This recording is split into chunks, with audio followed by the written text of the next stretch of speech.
ಬೆಂಗಳೂರಿನಲ್ಲಿ ವೈದ್ಯ ಆಗಿದ್ದಂಥ ಕೃತಿಕಾ ಎಂ ರೆಡ್ಡಿ ಅನುಮಾನಾಸ್ಪದವಾಗಿ ಸಾವನ್ನಪ್ಪಿದ್ರು. ನಂತರ FSL ರಿಪೋರ್ಟ್ ಬಂದ ನಂತರ ಅವರ ಸಾವು ಒಂದು ಕೊಲೆ ಅಂತ ಗೊತ್ತಾಗುತ್ತೆ. ಗಂಡ ಮಹೇಂದ್ರ ರೆಡ್ಡಿನೇ ಕೊಲೆ ಮಾಡಿದ್ದಾರೆ, ಅನಶೇಸ್ತ್ಯ ಕೊಟ್ಟು ಅನ್ನೋದು ಗೊತ್ತಾಗುತ್ತೆ.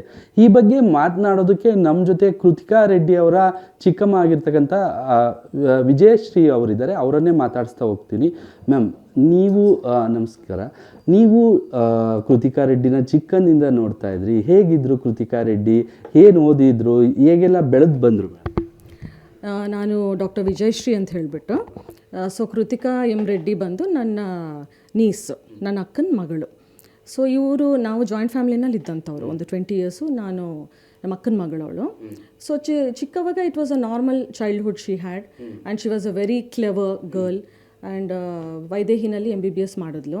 ಅದ ನಂತರ ಒಂದು MD ಡರ್ಮಟಾಲಜಿ ನವೋದಯ ಕಾಲೇಜ್ ರಾಯಚೂರಿನಲ್ಲಿ ಮಾಡಿದ್ಲು. ನಂತರ ಫೆಲೋಶಿಪ್ಪು ರೂಟ್ಸ್ ಅಂತ ಹೇಳಿಬಿಟ್ಟು ಅಲ್ಲಿ ಡೊಮೆಟೋ ಸರ್ಜರಿನಲ್ಲಿ ಮಾಡಿದ್ಲು. So she had a very normal childhood. So ಏನಾದರೂ ಚಿಕ್ಕ ಪುಟ್ಟ ಏನಾದರೂ ಇದ್ದರೆ ಕೋಲ್ಡು ಕಾಫು ಮಕ್ಕಳಲ್ಲಿ ಬರುವಂಥದ್ದು ಆ ಥರದ್ದೇನೋ ಇದ್ದಾಗ ನಾನು ಒಂದು ನಾರ್ಮಲಾಗಿ ಸಿಂಪಲ್ ಮೆಡಿಸಿನ್ಸ್ ಕೊಡ್ತಾಯಿದ್ದೆ. Otherwise she was fine, there was no problem. Health issues ಆ ಥರದ್ದು ಹೇಳ್ಕೊಳ್ಳೋವಂಥದ್ದು ಏನೂ ಇರಲಿಲ್ಲ ಅವಳಿಗೆ. ನೀವು ಜಾಯಿಂಟ್ ಫ್ಯಾಮಿಲಿಲೇ ಜೊತೆಗಿದ್ರಿ ಅಂದರೆ ಅವ್ರ ತಾಯಿ ನೀವು ಎಲ್ಲ ಹೇಗೆ ಬೆಳೆದು ಬಂದರು? ಯಾವ ರೀತಿ ಇದ್ದರು? She was active. ಅಕಾಡೆಮಿಕ್ ಆಗಿ she was very good. Academic ಆಗಿ ರಾಯಣ್ಣ ಸ್ಕೂಲ್ ಅಂತ ಹೇಳ್ಬಿಟ್ಟು ಅಲ್ಲಿ ಓದಿದ್ದವಳು. Everything she was above 95. She was academically active. Physically she was fine. ಎಲ್ಲ ಯಾವುದೇ ರೀತಿಯಾದಂಥ ಒಂದು ಫಿಸಿಕಲ್ ಪ್ರಾಬ್ಲಮ್ಸ್ ಏನೂ ಅವಳಿಗಿರಲಿಲ್ಲ. ಸೊ ಏನೋ ಎಕ್ಸಾಮ್ಸ್ ಏನಾದ್ರು ಬಂತು ಅಂದರೆ ಎಕ್ಸಾಮ್ಸು, ಎಸ್ಪೆಷಲಿ ಮೆಡಿಕಲ್ ಸ್ಕೂಲ್ ಹೆಂಗಿರುತ್ತೆ ಅಂತ ಗೊತ್ತು ನಿಮಗೆ, ಭಯಂಕರ ಸ್ಟ್ರೆಸ್ ಇರುತ್ತೆ. ಸೊ ಆ ಟೈಮ್ನಲ್ಲಿ ಏನಾದ್ರು ಒಂದು ಸ್ವಲ್ಪ ಸ್ಟ್ರೆಸ್ ಫೀಲ್ ಆದರೆ ಗ್ಯಾಸ್ಟ್ರೈಟಿಸ್ ಆಗೋದು ಅವಳಿಗೆ ಅಷ್ಟೇ. ಏನೋ ಒಂದು ಸ್ವಲ್ಪ ಸರಿಯಾಗಿ ನಿದ್ದೆ ಆಗ್ತಾ ಇರಲಿಲ್ಲ, ಇಲ್ಲ ಇರ್ರೆಗ್ಯುಲರ್ ಸ್ವಲ್ಪ ಫುಡ್ಡು, ಆ ರೀತಿ ಏನಾದ್ರು ಇದ್ದಾಗ ಏನಾಗೋದು ಗ್ಯಾಸ್ಟ್ರೈಟಿಸ್ ಆಗೋದು. ಸೊ ಗ್ಯಾಸ್ಟ್ರೈಟಿಸ್ ಆದಾಗ ಸಿಂಪಲ್ಲಾಗಿ ಒಂದು ಪ್ಯಾಂಟೋಪ್ರೊಜಾಲ್ ಟ್ಯಾಬ್ಲೆಟ್ಸ್ ಅಂತ ಹೇಳ್ತೀವಿ, ಅದನ್ನು ಕೊಡ್ತಾ ಇದ್ದೆ. So she used to be fine ಅಷ್ಟೇ. ಮತ್ತು ಫುಡ್ ಕಂಟ್ರೋಲು ಸ್ವಲ್ಪ ಮಾಡಿಕೊಂಡ್ರೆ ಆಗ್ತಾಯಿತ್ತು, ಸ್ಟ್ರೆಸ್ ಟೈಮ್ನಲ್ಲಿ ಮಾತ್ರ ಆ ಥರ. ಅದರ್ ದೆನ್ ದ್ಯಾಟ್ ಏನೂ ಪ್ರಾಬ್ಲಮ್ ಇರಲಿಲ್ಲ ಅವಳಿಗೆ. ಈ ಗ್ಯಾಸ್ಟ್ರಿಕ್ಕು ಯಾವ ರೀತಿ ತೊಂದರೆ ಇರಲಿಲ್ಲ. She is fit. She is fit. Okay. ಈ ಮಹೇಂದ್ರ ರೆಡ್ಡಿ ಹೇಗೆ ಅರೇಂಜ್ ಮ್ಯಾರೇಜಾ ಲವ್ ಮ್ಯಾರೇಜಾ? ಹೇಗೆ ಪರಿಚಯ ಮತ್ತು ಯಾವಾಗ ಮದುವೆ ಆಗುತ್ತೆ? ಇದು ಅರೇಂಜ್ ಮ್ಯಾರೇಜು. ಫ್ಯಾಮಿಲಿ ಸೆಟಪ್ ಮಾಡಿರೋ ಅಂಥದ್ದು ಅರೇಂಜ್ ಮ್ಯಾರೇಜ್ ಇದು. ಸೊ ಅರೇಂಜ್ ಮ್ಯಾರೇಜ್ ಮೂಲಕನೇ ಶಾಸ್ತ್ರೋಕ್ತವಾಗಿ ಎಲ್ಲ ಕರೆಕ್ಟಾಗಿ ಏನೇನಿದೆ ನಮ್ಮ ಇದರಲ್ಲಿ ಅದ್ರ ಪ್ರಕಾರನೇ ಮ್ಯಾರೇಜ್ ಆಗಿದ್ದು. May 26 ಮ್ಯಾರೇಜ್ ಆಗಿದ್ದು. ಮ್ಯಾರೇಜ್ ಆದಮೇಲೆ ಏನಾಗುತ್ತೆ? ಮ್ಯಾರೇಜ್ ಆದಮೇಲೆ ನಾನು ಕೇಳ್ಪಟ್ಟಂಗೆ, ಸೊ ಯಾಕಂದರೆ ನಮ್ಮ ಅಕ್ಕನೇ ಆಗಿರೋದ್ರಿಂದ ನಾನು ಕೇಳ್ಪಟ್ಟಂಗೆ ದೇ ವರ್ ಹ್ಯಾಪಿ. ಈ ಫ್ಯಾಮಿಲಿ ಫಂಕ್ಷನ್ಸು ಅಥವಾ ನಮ್ದು ಏನಾದ್ರು ಫೆಸ್ಟಿವಲ್ಸ್ ಆದರೆ ನಾನು ಕರೀತಾ ಇದ್ದೆ, ಬಂದು ಹೋಗೋರು ಮಾಡೋರು ಇವೆಲ್ಲ ಇತ್ತು. ಬಟ್ ಓನ್ಲಿ ಥಿಂಗ್ ನಾನು ಸ್ವಲ್ಪ ಅಬ್ಸರ್ವ್ ಮಾಡಿದಂಗೆ ಈ ಫ್ಯಾಮಿಲಿ ಫಂಕ್ಷನ್ಸ್ನಲ್ಲಿ ಎಸ್ಪೆಷಲಿ, ಸೊ ಏನು ಮಾಡೋದು, ಇವಳು ಸ್ವಲ್ಪ ನಮ್ಮೊಟ್ಟಿಗೆ ಬರೀತಾ ಇರಲಿಲ್ಲ ಅಷ್ಟೊಂದು. ಕೃತಿಕಾ ಎಸ್ಪೆಷಲಿ ಫ್ಯಾಮಿಲಿ ಫಂಕ್ಷನ್ಸ್ ಇನ್ನೂ ಚಿಕ್ಕ ಗೆಟ್ ಟುಗೆದರೋ ಅಥವಾ ಒಂದು ಹಬ್ಬನ ಬಂತು ಅಂದರೆ ಈಗ ಅವ್ರ ಫ್ಯಾಮಿಲಿನೂ ಇನ್ವೈಟ್ ಮಾಡ್ತಾ ಇದ್ವಿ ನಾವು ಒಂದೊಂದು ಸತಿ, ಇಲ್ಲ ಮಹೇಂದ್ರ ಒಟ್ಟಿಗೆ ಬರೋವಳು. ಬಂದಾಗ ಸಮ್ ವಾಟ್ ಒಂದು ರೀತಿ ನಮ್ಮೊಟ್ಟಿಗೆ ಅಷ್ಟು ಇರಲಿಕ್ಕೆ ಬೆರೀಲಿಕ್ಕೆ ಬಿಡ್ತಾ ಇರಲಿಲ್ಲ. ಅದನ್ನು ಅಬ್ಸರ್ವ್ ಮಾಡಿದ್ದೀನಿ 1 ಪಾಯಿಂಟ್. ಮಹೇಂದ್ರ ಸೊ ಯೂಶಲಿ ಹೋಗಿ ಎಸ್ ನಾನು ಇಲ್ಲಿ ಬಂದು ಕೂತ್ಕೋ ಆ ರೀತಿ ಒಂಥರ. ಈಗ ನಮ್ಮೊಟ್ಟಿಗಾಗಲಿ ನನ್ನ ದೊಡ್ಡ ನೀಸಿದ್ದಾಳೆ ನಿಖಿತಾ ಅಂತ ಹೇಳಿ, ನಮ್ಮೊಟ್ಟಿಗಾಗಲಿ ಅಷ್ಟೊಂದು ಬೆರೀಲಿಕ್ಕೆ ಇದು ಮಾಡ್ತಾ ಇರಲಿಲ್ಲ. So most of the time ನಮ್ಮೊಟ್ಟಿಗೆ ಇರ್ಲಿಕ್ಕೆ ಬದಲು ಅವ್ರ ಫ್ಯಾಮಿಲಿ ಒಟ್ಟಿಗೆ ಇರ್ತಾ ಇದ್ಲು ಅವಳು. ಸ್ವಲ್ಪ ಡಿಸ್ಟೆನ್ಸ್ ಮಾಡಲಿಕ್ಕೆ ಟ್ರೈ ಮಾಡ್ತಾ ಇದ್ದ ಅಂತ ನನಗೆ ಅದು ಒಂದು ಸ್ವಲ್ಪ ಫೀಲ್ ಆಯಿತು ನನಗದು. ಲಾಸ್ಟ್ ಅಕ್ಟೋಬರಲ್ಲಿ ಹೇಳ್ತಾ ಇದ್ರಿ ನೀವು, ಲಾಸ್ಟ್ ಅಕ್ಟೋಬರಲ್ಲಿ ಹಾಸ್ಪಿಟ್ಲಿಗೆ ಹೋಗ್ತಾರೆ, ಶುಗರಲ್ಲೋ ಆಗುತ್ತೆ ಅಂತ. ಏನಕ್ಕಾಯಿತು? ಏನು ವಿಚಾರಿಸಿದ್ರು? ಇದು ಆಲ್ ಆಫ್ ಎ ಸಡನ್ ಒಂದಿನ ಅಕ್ಟೋಬರ್ನಲ್ಲಿ ಡ್ರೈವ್ ಮಾಡ್ಕೊಂಡು ಬರ್ಬೇಕಾದ್ರೆ all of a sudden sugar levels down ಆಯಿತು ಅಂತ ಹೇಳಿ she directly went to the Kaveri hospital ಅಂತ ಹೇಳಿಬಿಟ್ಟು Marathahalli she went directly. So ನಂತರ ನನಗೆ ಇನ್ಫಾರ್ಮ್ ಮಾಡಿದ್ಲು. ಸೊ ಆವಾಗ ಜನರಲ್ ಫಿಸಿಷಿಯನ್ ಅಲ್ಲಿ ನೋಡಿದ್ದಾರೆ, ಎಲ್ಲ ಟೆಸ್ಟು ಮಾಡಿದ್ದಾರೆ, everything came negative. So OPD basis ಮೇಲೆ ನೋಡಿ ಎಲ್ಲ ನೆಗೆಟಿವ್ ಇದೆಮ್ಮ, ತಿರುಗಿ ಏನಾದ್ರು ರಿಪೀಟ್ ಆದರೆ ನೀನು ಬಾ ಅಂತ ಹೇಳಿದ್ದಾರೆ.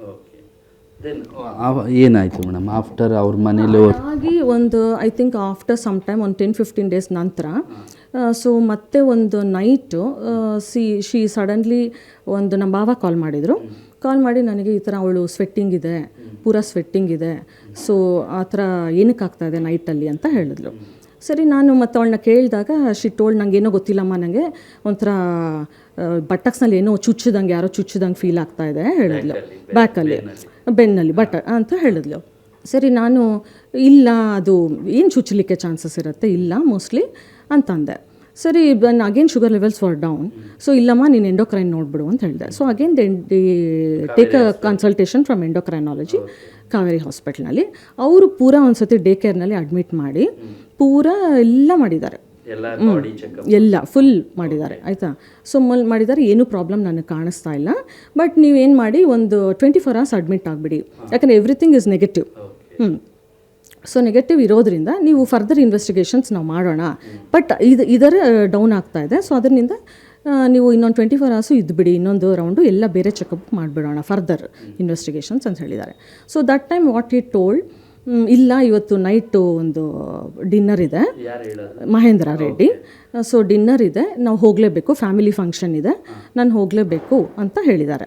ಬಟ್ ಆ್ಯಕ್ಚುಲಿ ಏನೂ ಇರಲಿಲ್ಲ, ಪಾರ್ಟಿ ಏನೂ ಇಲ್ಲ. ಹಿ ಟೋಲ್ಡ್ ನಮ್ಮ ಫ್ಯಾಮಿಲಿ ಫುಲ್ ವೇಟ್ ಮಾಡ್ತಾ ಇದ್ದಾರೆ, ನಮ್ಮ ಸಿಸ್ಟರ್ ಇನ್ ಲಾ, ನಮ್ಮ ಮಾವ ಅತ್ತೆ ಎಲ್ಲ ವೇಟ್ ಮಾಡ್ತಾ ಇದ್ದಾರೆ, ಹೋಗಬೇಕು ಅಂತ ಮಾತ್ರ ಹೇಳಿದ್ದಾರೆ. ಲಾಸ್ಟ್ ಅಕ್ಟೋಬರ್ ಇಂದಲೇ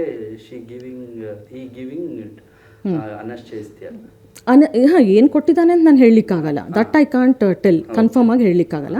ಬಟ್ ಇವೆಲ್ಲ ನೋಡಿದ್ರೆ because she was a healthy lady, so all of a sudden hypoglycaemia ಆಗ್ತಾ ಇದ್ದಿದ್ದಕ್ಕೆ ಕಾರಣಗಳು ಎಲ್ಲೂ ಗೊತ್ತಾಗಲಿಲ್ಲ. ಲ್ಯಾಬ್ ರಿಪೋರ್ಟ್ಸು ಯಾವುದರಲ್ಲಿ ಗೊತ್ತಾಗಿಲ್ಲ ಆಯಿತಾ. ಏನಾದ್ರು ಗೊತ್ತಾಗಿದ್ದರೆ ಇದರಿಂದ ಹೈಪೋಗ್ಲೈಸಿಮಿಯಾ ಆಗಿದೆ ಅಂತ ಅನ್ಬೋದು ನಾವು.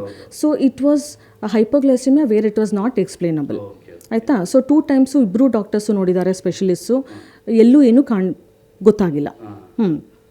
ಸೊ ಹಂಗಿರ್ಬೇಕಾದ್ರೆ ಇದು ಹೆಂಗೆ ಆಗ್ತಾಯಿತ್ತು hypoglycaemia? All of a sudden sugar levels 40ವರೆಗೂ ಡ್ರಾಪ್ ಆಗ್ತಾ ಇದೆ, ಹೆಂಗೆ ಆಗ್ತಾ ಇದೆ ಅನ್ನೋದು ನಂಗೆ ಒಂದು ಡೌಟ್ ಇದೆ ಅವನ ಮೇಲೆ ಆಯಿತಾ. ಆಮೇಲೆ ತಿರ್ಗಾ ಕಾವೇರಿಗೆ ಕರ್ಕೊಂಡ್ಬರ್ತಾರೆ. ಯಾವಾಗ? ಡೆತ್ ಆಗೋಕ್ಕೆ ಮುಂಚೆ ಏಪ್ರಿಲಲ್ಲಿ. ಡೆತ್ ಆದಾಗ ಅಂದರೆ ಬೆಳಗ್ಗೆ 7:30ಗೆ ಹಿ ಹಸ್ ಪ್ಯಾನಿಕಲ್ಲಿ ಕಿರ್ಚ್ಕೊಂಡಿದ್ದಾನೆ. ಕೃತಿಕಾ ಹೇಳ್ತಾ ಇಲ್ಲ ಬನ್ನಿ ಮಾವ ಅಂತ ಕಿರ್ಚಿದ್ದಾನೆ. ಸೊ ಆವಾಗ ಇವರಿಬ್ಬರು ಮೇಲೆ ಹೋಗಿದ್ದಾರೆ, ನಮ್ಮ ಅಕ್ಕ ಬಾವ. ಮೇಲೆ ಹೋದಾಗ ಶಿ ಈಸ್ ನಾಟ್ ರೆಸ್ಪಾಂಡಿಂಗ್. ಆವಾಗ ಇಮಿಡಿಯೇಟಾಗಿ ಕಾವೇರಿಗೆ ಶಿಫ್ಟ್ ಮಾಡಿದ್ದಾರೆ. But she is brought dead ಕಾವೇರಿನಲ್ಲಿ. ಅಂದರೆ ಮನೇಲೇ ಏನಾದರೂ ಆಗಿತ್ತಾ ಏನು? ಅವನು ಈ ಇಂಜೆಕ್ಷನ್ ಮಾಡ್ತಾ ಇದ್ರಿಂದ ಏನಾದರೂ ಮನೆಯಲ್ಲಿ ನಾನು ಕೇಳ್ಪಟ್ಟ ಹಾಗೆ, ಸೊ ಗ್ಯಾಸ್ಟ್ರೈಟಿಸ್ ಅವಳಿಗೊಂದು 21-22 ಡೇಟ್ನಲ್ಲಿ ಆಗಿತ್ತು ಅಂತ ಹೇಳ್ತಾರೆ ಇವರು. ಸೊ ನನಗದು ಗೊತ್ತಿರಲಿಲ್ಲ. ಸೊ 21-22ನಲ್ಲಿ ಪ್ಯಾಂಟೋಪ್ರೊಜಾಲ್ ಇಂಜೆಕ್ಷನ್ಸು ಏನೋ ಕೊಡ್ತಾ ಇದ್ದಂತೆ, ಗ್ಯಾಸ್ಟ್ರೈಟಿಸು ಕೊಡ್ತಾ ಇದ್ದಾನೆ. So but gastritis it is not death ಆಗುವಂಥ ಒಂದು ಸಿಚುಯೇಷನ್ ಅಲ್ಲ. ಮತ್ತು ಪ್ಯಾಂಟೋಪ್ರೊಜಾಲ್ ಇಂಜೆಕ್ಷನ್ನಲ್ಲೂ ಅದು ಸೇಫು, ಆ ಥರ ಅದರಲ್ಲಿ ಏನೂ ಆಗ್ಲಿಕ್ಕೆ ಅಷ್ಟೊಂದು ಚಾನ್ಸಸ್ ಇಲ್ಲ. ಸೊ ಬಟ್ ಅವಳು ನಾರ್ಮಲಾಗಿ ಊಟ ಮಾಡ್ತಾ ಇದ್ದಾಳೆ, ಓರಲ್ಲಾಗಿ ಎಲ್ಲ ತೊಗೋತಾ ಇರಬೇಕಾದ್ರೆ IV ಕ್ಯಾನ್ಯುಲಾ ಹಾಕಿದ್ದಾನೆ ಕಾಲಿಗೆ. IV ಕ್ಯಾನ್ಯುಲಾ ಕಾಲಿಗೆ ಹಾಕುವಂಥ ಪರಿಸ್ಥಿತಿ ನಾರ್ಮಲಾಗಿ ಇಲ್ಲ. Unless and until the patient is really bad, ನಾವು ಯಾವಾಗ ಓರಲ್ ಫೀಡ್ಸ್ ತೊಗೊಳೋದಕ್ಕೆ ಆಗಲ್ವೋ ಆ ಟೈಮ್ನಲ್ಲಿ IV ಕ್ಯಾನ್ಯುಲಾ ಹಾಕ್ತೀವಿ. ಬಟ್ ಯೂಶಲಿ ಕಾಲಿಗೆ ಹಾಕಲ್ಲ. ಸೊ ಕಾಲಿನಲ್ಲಿ IV ಕ್ಯಾನ್ಯುಲಾ ಅಂಥದ್ದು ಇತ್ತು. ಅದು ಏನಕ್ಕೆ ಹಾಕ್ದ IV ಕ್ಯಾನ್ಯುಲಾ ಕಾಲಿಗೆ ಅನ್ನೋದು ಒಂದು. ಅಂದರೆ ತುಂಬ ದಿನದಿಂದ ಸ್ಲೋ ಪಾಯ್ಸನ್ ಥರ ಏನಾದ್ರು ಕೊಟ್ಟಿರ್ಬೋದು ಇರಬಹುದು. ಬಟ್ ನಾನು ಕನ್ಫರ್ಮ್ ಆಗಿ ಹೇಳಲಿಕ್ಕಾಗಲ್ಲ unless and until we prove it with the further investigations. ಅಂದರೆ ಫ್ಯಾಮಿಲಿಲಿ ವೆಲ್ ಎಜುಕೇಟೆಡ್ ಫ್ಯಾಮಿಲಿ ಎಲ್ಲ ಚೆನ್ನಾಗಿದ್ರು. ಇವ್ರದ್ದು ಅರೇಂಜ್ ಮ್ಯಾರೇಜ್ ಆಗಿತ್ತು. ಅರೇಂಜ್ ಮ್ಯಾರೇಜ್ ಇದು. ಸೊ ಇದು ನೆಕ್ಸ್ಟ್ ಬಂದು ಈಗ FSL ರಿಪೋರ್ಟ್ ಬಂದಿರೋ ಪ್ರಕಾರ injection propofol is found in the samples ಅಂತ ಬಂದಿದೆ. ಸೊ ಪ್ರೊಪಫಾಲ್ ಅನ್ನೋವಂಥದ್ದು ಒಂದು ಆ್ಯಸ್ ಅ ಡಾಕ್ಟರ್ ನಾನು ಹೇಳ್ತೀನಿ. ಸೊ ಪ್ರೊಪಫಾಲ್ ಅನ್ನೋವಂಥದ್ದು ಒಂದು ಶಾರ್ಟ್ ಆ್ಯಕ್ಟಿಂಗ್ ಅನಸ್ಥಿಷಿಯಾ ಇಂಜೆಕ್ಷನ್ನು. ಸೊ ಇದು ನಾವು ಒಂದು ಶಾರ್ಟ್ ಟರ್ಮ್ ಪ್ರೊಸೀಜರ್ಸ್ಗೆ ಅನಸ್ಥಿಷಿಯಾ ಡಾಕ್ಟರ್ಸು ಯೂಸ್ ಮಾಡ್ತಾರೆ. OT ಸೆಟಪ್ನಲ್ಲಾಗಲಿ ಕ್ರಿಟಿಕಲ್ ಕೇರ್ನಲ್ಲಾಗಲಿ ಎಲ್ಲ ಒಂದು ಬ್ಯಾಕಪ್ ಇಟ್ಕೊಂಡು ಯೂಸ್ ಮಾಡೋವಂಥದ್ದು. ಇದು ಮನೆಯಲ್ಲಿ ಯೂಸ್ ಮಾಡೋವಂಥ ಡ್ರಗ್ ಅಲ್ಲ. ಅಂದರೆ ಅನಶೇಸ್ತಿಯ ಕೊಡೋ ಥರ ಅವ್ರಿಗೇನು ಕಾಯಿಲೆ ಇರಲಿ. ಅನಸ್ಥಿಷಿಯಾ ಮನೆಯಲ್ಲಿ ಹೆಂಗೆ ಕೊಡ್ತೀವಿ ಫಸ್ಟ್ ಆಫ್ ಆಲ್ ಆಯಿತಾ. ಪ್ರೊಪಫಾಲ್ ಅನ್ನೋವಂಥ ಡ್ರಗ್ಗು ನಮ್ಗೆ ಈಸಿಯಾಗಿ ಸಿಕ್ಕೋದಿಲ್ಲ ಆಯಿತಾ. Unless and until you are in the hospital setup, ICU setup ಅಥವಾ ಒಂದು ಕ್ರಿಟಿಕಲ್ ಕೇರ್ನಲ್ಲಿದ್ದರೆ ಮಾತ್ರ ಸಿಕ್ಕುವಂಥದ್ದು. ಅದು ಸ್ಕಿಲ್ಡ್ ಅನಸ್ಥಿಷಿಯಾ ಡಾಕ್ಟರ್ಸ್ಗೆ, ಎಲ್ರಿಗೂ ನಮಗೆಲ್ಲ ಸಿಕ್ಕೋದಿಲ್ಲ ಅದು. ಹಂಗಿರ್ಬೇಕಾದ್ರೆ ಇವನಿದು ಪ್ರೊಪಫಾಲ್ ಅನ್ನೋದು ಹೆಂಗೆ ಸಿಕ್ತು, ಪ್ರೊಕ್ಯೂರ್ ಆಯ್ತು ಇವನಿಗೆ, ದಟ್ ಈಸ್ ಒನ್ ಥಿಂಗ್ ಆಯಿತಾ. ನೆಕ್ಸ್ಟು ಅದನ್ನು ಮನೆಯಲ್ಲಿ ಯೂಸ್ ಮಾಡೋವಂಥ ಇಂಡಿಕೇಶನ್ ಇರಲಿಲ್ಲ. She didn't have an indication for propofol to be used. ಎಲ್ಲಿ ತಂದಿದ್ದಾನೆ ಅದೆಲ್ಲ investigation. So these are the questions ನನ್ನ ಕಡೆಯಿಂದ. ಆಯಿತಾ, ಹೆಂಗೆ ಸಿಕ್ತು ಅವನಿಗೆ, ಪ್ರೊಕ್ಯೂರ್ಮೆಂಟ್ ಹೆಂಗಾಯಿತು, ನೆಕ್ಸ್ಟ್ ಅವಳಿಗೆ ಇಂಡಿಕೇಶನ್ ಇದು ಪ್ರೊಪೋಫಾಲ್ ಯೂಸ್ ಮಾಡೋಂಥ ಇಂಡಿಕೇಶನ್ ಅವಳಿಗೆ ಏನೂ ಇರಲಿಲ್ಲ. ಸೆಡೇಷನ್ ಬೇಕಿದ್ರೆ ಸಿಂಪಲ್ ಓರಲ್ ಡ್ರಗ್ಸ್ ಇರುತ್ತೆ, ಕೊಡ್ಬೋದು ಯಾರಿಗೆ ಮನುಷ್ಯನಿಗೆ. ಅಂಥದ್ರಲ್ಲಿ ಪ್ರೊಪೋಫಾಲ್ ಸೆಡೇಷನ್ಗೆ ಯೂಸ್ ಮಾಡೋಂಥ ಇಂಡಿಕೇಶನ್ ಇರಲಿಲ್ಲ.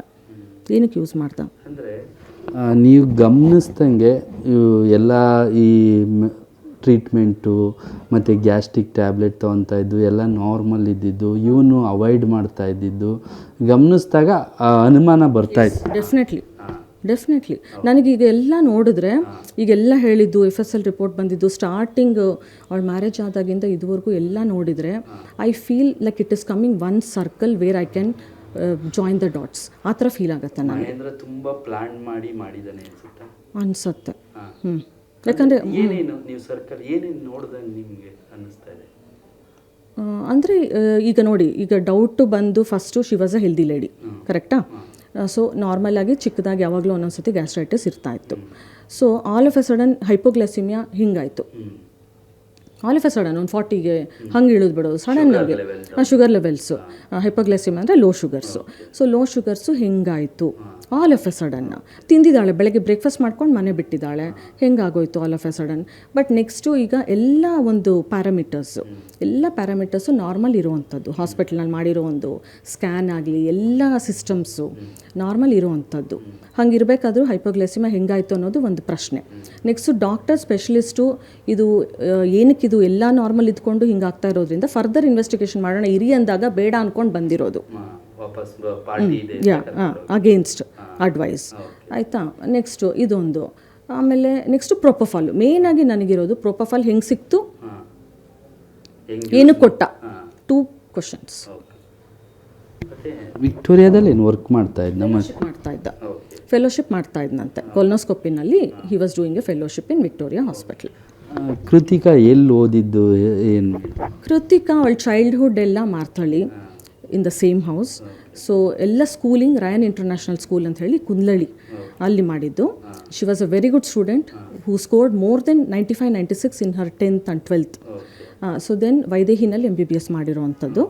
ನಂತರ MD dermatology she got through merit, selected through NEET in Raichur Navodaya Medical college.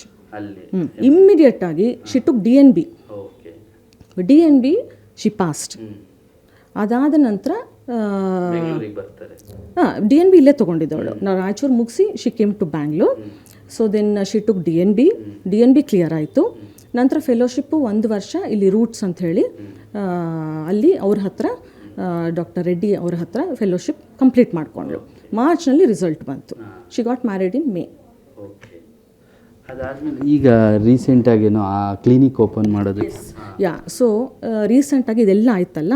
So marriage ಆಯಿತು, ಸೆಟ್ಲ್ ಆಯಿತು, everything. She had a high dream, ನಂದು ಓನ್ ಸೆಟಪ್ ನಾನು ಮಾಡಬೇಕು ಅಂಥೇಳಿ. ಸೊ ಅವ್ರದ್ದೇ ದೊಡ್ಡ dream. Yes, she was a highly ambitious girl and she dreamt of it and she was capable. She had the skill for that. ಅವಳಿಗಿತ್ತು, ಎಲ್ಲ knowledge ಇತ್ತು, ಒಂದು ಒಳ್ಳೆ ಪ್ರೊಫೆಷ್ನಲ್ ಆಗುವಂಥ ಒಂದು ಹುಡುಗಿ. So we are feeling very, ಏನು ಹೇಳಬೇಕು ನಮಗೆ ಗೊತ್ತಿಲ್ಲ ನನಗೆ, because such a budding professional. ಅದು I don't know what to tell. ಎಲ್ಲ ಕ್ಲಿನಿಕ್ ಎಲ್ಲ ಸೆಟಪ್ ಮಾಡಿಕೊಟ್ರು ನಮ್ಮ ಭಾವ. ಅಲ್ಲೇ ಮನೆ ಹತ್ರನೇ ಫ್ರಂಟಲ್ಲಿ, it is to the main road. So ಕಂಪ್ಲೀಟಾಗಿ ಒಂದು ಫ್ಲೋರು, ಒಂದು ಮೈನರ್ OT, ಒಂದು ರಿಕವರಿ ರೂಮು, ಕನ್ಸಲ್ಟೇಷನ್ ರೂಮು ಅಂತೆಲ್ಲ ಕ್ಲೀನಾಗಿ ಮಾಡಿ, ಇಂಟೀರಿಯರ್ಸ್ ಎಲ್ಲ ಮಾಡಿ ಕ್ಲೀನಾಗಿ ಎಲ್ಲ ಸೆಟಪ್ ಮಾಡಿಕೊಟ್ರು. ಇನ್ ಒಂದು 5-6 ಡೇಸ್ ಇತ್ತು ಓಪನಿಂಗ್ ಸೆರೆಮನಿಗೆ. ಓಪನಿಂಗ್ ಸೆರೆಮನಿಗೆ ಎಲ್ಲ ದೇ ಹ್ಯಾಡ್ ರೆಡಿಡ್. ಆ್ಯಕ್ಚುಲಿ ಎಲ್ಲ ಮಾಡ್ಕೊಂಡಿದ್ರು, ಮಾಡಬೇಕಿತ್ತು. ಪಾಪ ಅವಳು ರೆಡಿ ಆಗ್ತಾ ಇದ್ಲು. ಅದಕ್ಕೆ ಮುಂಚೆನೇ ಇದು ಆಗಿರೋದು. ನಮಗೆ ಪೂರಾ ಸಸ್ಪಿಷನ್ ಇದೆ. ಕೊನೆಯದಾಗಿ ಏನು ಹೇಳ್ತಾರೆ, ಮಹೇಂದ್ರ ರೆಡ್ಡಿಗೆ ಏನು ಆಗಬೇಕು, ಶಿಕ್ಷೆ ಆಗಬೇಕು? The highest of the high. ಯಾಕಂದರೆ ಇಂಥ ಒಂದು ಜೀವ ತೆಗೆದಿರೋ ಅಂಥದ್ದು, ಆ ಥರದೊಂದು ಇಂಜೆಕ್ಷನ್ನು ಅವನು ನಾರ್ಮಲಾಗಿ ಮನೆಯಲ್ಲಿ ಯೂಸ್ ಮಾಡೋವಂಥದ್ದಿಲ್ಲ. ಇಲ್ಲ ಒಂದು IV ಹಾಕಿ ನನಗೆ IV ಕ್ಯಾನ್ ಇಲ್ಲ, ನಂಗೆ ಹಾಕ್ಲಿಕ್ಕೆ ಆಗ್ತಾ ಇಲ್ಲ ಕೈಗೆ, ನನ್ನ ಕೈನಲ್ಲಿ ಆಗಲ್ಲ ಅಂದರೆ ಯಾವುದು ಪ್ರೊಫೆಷ್ನಲ್ ಹೆಲ್ಪ್ ಅಂತ ತೊಗೊಬೋದಿತ್ತು, ಆಯಿತಾ, ಹಾಸ್ಪಿಟ್ಲಿಗೆ ಹೋಗ್ಬೋದಿತ್ತು, ಪ್ರೊಫೆಷ್ನಲ್ಸ್ ಇದ್ದಾರೆ, they would have taken care of it. So ಮತ್ತು ಪ್ರೊಪಫಾಲ್ ಯೂಸ್ ಮಾಡುವಂಥ ಇಂಡಿಕೇಶನ್ ಅವಳಿಗೆ ಇರಲಿಲ್ಲ. ಅಂದರೆ ಒಬ್ಬ ಡಾಕ್ಟ್ರಾಗಿ ಜೀವ ಉಳಿಸ್ಬೇಕಾದವನು ಈಗ ಜೀವ ತೆಗ್ದಿದ್ದಾನೆ. Yes, that's a sad part. ಹೇಳಬೇಕು ಎಲ್ಲ ಗೊತ್ತಿತ್ತು, ನಾಲೆಜ್ ಇತ್ತು, ಅಂಥ ಡ್ರಗ್ ನಾನು ಯೂಸ್ ಮಾಡಬಾರ್ದು ಅಂಥ ಇಂಡಿಕೇಶನ್ ಏನೂ ಇರಲಿಲ್ಲ ಯೂಸ್ ಮಾಡೋವಂಥದ್ದು ಅವಳ ಮೇಲೆ. She was eating properly, oral ಆಗಿ ಎಲ್ಲ ತೊಗೋತಾ ಇದ್ಲು. ತೊಗೊಬೇಕಾದ್ರೆ IV ಫ್ಲೂಯಿಡ್ಸ್ ಯೂಸ್ ಮಾಡೋವಂಥದ್ದೇ ಫಸ್ಟ್ ಇಲ್ಲ ಇಂಡಿಕೇಶನ್. ನಾರ್ಮಲಾಗಿ ಮನುಷ್ಯ ತಿಂದು ಮಾಡಬೇಕಾದ್ರೆ IV ಫ್ಲೂಯಿಡ್ಸ್ ನಾವು ಕೊಡಲ್ಲ. Only when they can't take orally ನಾವು IV ಫ್ಲೂಯಿಡ್ಸ್ ಅನ್ನೋದು ಒಂದು ಶುರು ಮಾಡ್ತೀವಿ. IV ಫ್ಲೂಯಿಡ್ಸ್ ಕೊಡೋವಂಥದ್ದು ಇರಲಿಲ್ಲ ಫಸ್ಟು. ಕ್ಯಾನ್ಯುಲಾ ಕಾಲಿಗೆ ಹಾಕುವಂಥದ್ದು ಇಂಡಿಕೇಶನ್ ಇರಲಿಲ್ಲ, ಪ್ರೊಪಫಾಲ್ ಯೂಸ್ ಮಾಡುವಂಥದ್ದು ಇರಲಿಲ್ಲ. ಕೃತಿಕಾ ಜೊತೆ ಕಳೆದಿದ್ದ ಕ್ಷಣ ಯಾವುದನ್ನ ನೆನಪಿಸ್ಕೊಳ್ತೀರ ಅಂತ? She was a very humble and ಒಂಥರ ಏನು ಹೇಳಬೇಕು ಅಂದರೆ ಒಂದು sincere and such a kind hearted girl, ಆಯಿತಾ. ಪೆಟ್ಸು, ಆ್ಯನಿಮಲ್ಸ್ ಅಂದರೆ, ಯಾಕಂದರೆ ನಾವು we are a pet loving family. So pets, animals ಅಂತ ಹೇಳಿದ್ರೆ ಅಷ್ಟು ಶಿ ವಾಸ್ ಲೈಕಿಂಗ್. ಅದು ಅವಳ ಪೆಟ್ ನಾಯಿಗೆ ಕ್ಯಾನ್ಸರ್ ಆಗಿತ್ತು, ಅದು ಪ್ರಾಣ ಹೋಗೋದನ್ನ ಉಳಿಸಿದ್ಲು ಅವಳು. ಆಪ್ರೇಷನ್ ಮಾಡಿಸಿ she spent lakhs for that operation. ಆ ಒಂದು ಕ್ಯಾನ್ಸರ್ನಲ್ಲಿ ಹೋಗೋವಂಥ ನಾಯಿನ ಉಳಿಸಿದ್ಲು ಅವಳು. She went before him. ಅವತ್ತು ರಾತ್ರಿನೂ ಉಪ್ಪಿಟ್ಟೇನೋ ತಿಂದು ಎಸ್, ಉಪ್ಪಿಟ್ಟು ತಿನ್ನಲಂತೆ. ನಮ್ಮ ಅಕ್ಕ ಹೇಳೋ ಹಾಗೆ ಉಪ್ಪಿಟ್ಟು ತಿಂದಿದ್ದಾಳೆ, ಉಪ್ಪಿಟ್ಟು ಕೊಟ್ಟಿದ್ದಾರೆ. ಸರಿ, ಇವಳು ಮೇಲೆ ಹೋಗಿದ್ದಾಳೆ, ನಾಯಿಗೆ ಫೀಡ್ ಮಾಡಿದ್ದಾಳೆ. ಫೀಡ್ ಮಾಡಿ ಎಲ್ಲ ಇದೆ CCTV ಫುಟೇಜಲ್ಲಿ. ಫೀಡ್ ಮಾಡಿದ್ದಾಳೆ, ಮೇಲೆ ಹೋಗಿದ್ದಾಳೆ. ಮಹೇಂದ್ರ ಬಂದಿದ್ದಾನೆ. ಸರಿ, ನಮ್ಮ ಭಾವ ಏನೋ ಕರೆದ್ರಂತೆ, ಬಾಪ ಊಟ ಮಾಡು ಅಂತ. ಬೇಡ, ಸೊ ನಾನು ತಿಂದು ಬಂದಿದ್ದೀನಿ ಅಂತ ಹೇಳಿಬಿಟ್ಟು event. That's a last they have seen ಹರ್. ಮಗಳ ಥರ ಇದ್ದಳು. She was like my daughter. ಯಾಕಂದರೆ ನಾವು ಎಲ್ಲ 4 ಜನ ನಮ್ಮ ಮಗಳು ಎಲ್ಲ ಮಕ್ಕಳು ಒಟ್ಟಿಗೆ ಬೆಳೆದಂಥವ್ರು. 4 ಜನ. ಇವರಿಬ್ಬರು ಕಂಪ್ಲೀಟಾಗಿ ಚಿಕ್ಕವಾಗಿಂದನೂ ನಾನು ನೋಡ್ಕೋತಾ ಬಂದಿದ್ದೀನಿ. ಎಲ್ಲ ಒಂದು ಒಳ್ಳೆಯದ್ರಲ್ಲಿ, ಕೆಟ್ಟದ್ರಲ್ಲಿ, ಖುಷಿನಲ್ಲಿ, ದುಃಖದಲ್ಲಿ ಎಲ್ಲ ನೋಡಿದ್ದೀನಿ ನಾನು. She was like my daughter. ನೀವೆಲ್ಲ ಡಾಕ್ಟ್ರು, ನಿಮ್ಮ ಮಕ್ಕಳನ್ನು ಡಾಕ್ಟ್ರು ಮಾಡಿದ್ರಿ. ಎಸ್. ಅವಳಿಗೆ ಜಸ್ಟಿಸ್ ಬೇಕು, that is all I tell. ಅವಳ ಆತ್ಮಕ್ಕೊಂದು ಶಾಂತಿ ಸಿಗಬೇಕು.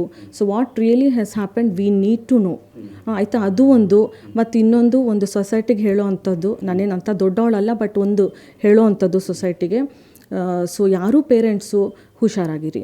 ಆ್ಯಂಡ್ ಹೆಣ್ಮಕ್ಳು ಅಷ್ಟೇ, ನನ್ನ ಪ್ರಕಾರ ಹೇಳೋದು, ಬಿ ವೆರಿ ಕೇರ್ಫುಲ್ ವೆನ್ ಈ ಮ್ಯಾರೇಜ್ ಅಂಥದ್ದು ಇದು ಬಂದರೆ. ಆದಷ್ಟು ಬೇಗ ಯಾರನ್ನೂ ನಂಬಲಿಕ್ಕೆ ಹೋಗಬೇಡಿ. That is what I feel. ಯಾಕಂದರೆ ಇವರು ಕಂಪ್ಲೀಟಾಗಿ ನಂಬಿದ್ರು. She also believed him totally. ಅದೇ ಪೋಸ್ಟ್ ಮಾರ್ಟಮ್ ಮಾಡಿಸ್ಬಾರ್ದು ಅಂತ ಅವತ್ತು ಹೇಳ್ತಾ ಇದ್ನ ಮಹೇಂದ್ರ ಏನಾದರೂ? ಹಿ ವಾಸ್ ಟೆಲ್ಲಿಂಗ್ ಅವ್ರ ಫುಲ್ ಫ್ಯಾಮಿಲಿ, ಇವನೊಬ್ಬನೇ ಅಲ್ಲ. So their entire family, his father, his mother and everybody, ಯಾರ್ಯಾರಿದ್ರು ಅವ್ರ ರಿಲೇಟಿವ್ಸು, ಸುತ್ತಮುತ್ತಲು relatives. So they were very clearly against post mortem. ಅದು ಕ್ಲಿಯರಾಗಿ ಹೇಳ್ತೀನಿ ನಾನು. Yes, they were against it. ಇದಿಷ್ಟು ಕೃತಿಕಾ ಅವರ ಚಿಕ್ಕಮ್ಮ ಆಗಿರ್ತಕ್ಕಂಥ ವಿಜಯಶ್ರೀ ಅವರ ಮಾತುಗಳು. ಕ್ಯಾಮ್ರಾ ಪರ್ಸನ್ ರುದ್ರೇಶ್ ಜೊತೆ ಕಿರಣ್, ಏಷ್ಯಾನೆಟ್ ಸುವರ್ಣ ನ್ಯೂಸ್, ಬೆಂಗಳೂರು.